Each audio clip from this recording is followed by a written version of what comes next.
Bayangin, perusahaan kripto cuma perlu izin di satu negara ASEAN, terus bisa langsung beroperasi di 9 negara lainnya. Ide ini baru aja didukung terbuka oleh pendiri Binance sendiri.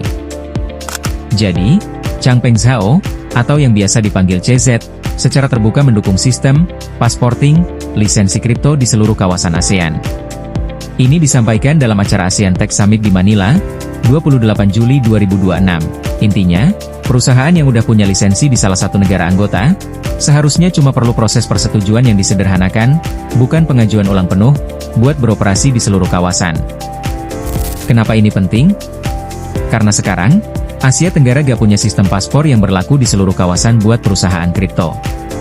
Setiap negara ASEAN punya sistem perizinan sendiri-sendiri, lengkap dengan aturan anti pencucian uang, standar perilaku, dan syarat modal yang beda-beda.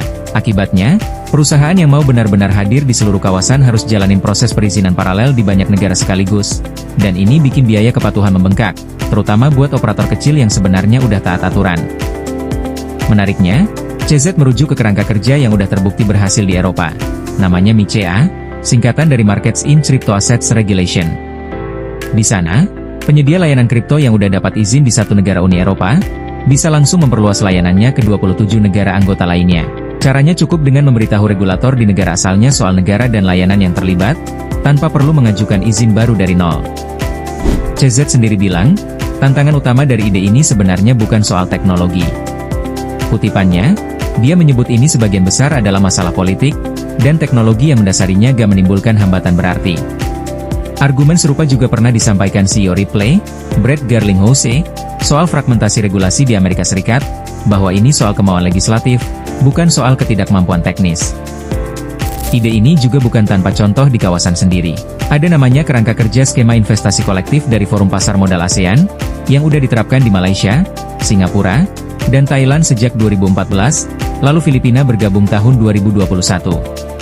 Sistem ini memungkinkan dana yang udah disahkan di satu negara, ditawarkan di negara lain lewat proses yang disederhanakan, meski masih lebih terbatas dibanding usulan CZ. Tapi ini nunjukin, regulator ASEAN sebenarnya udah menerima prinsip pengakuan timbal balik.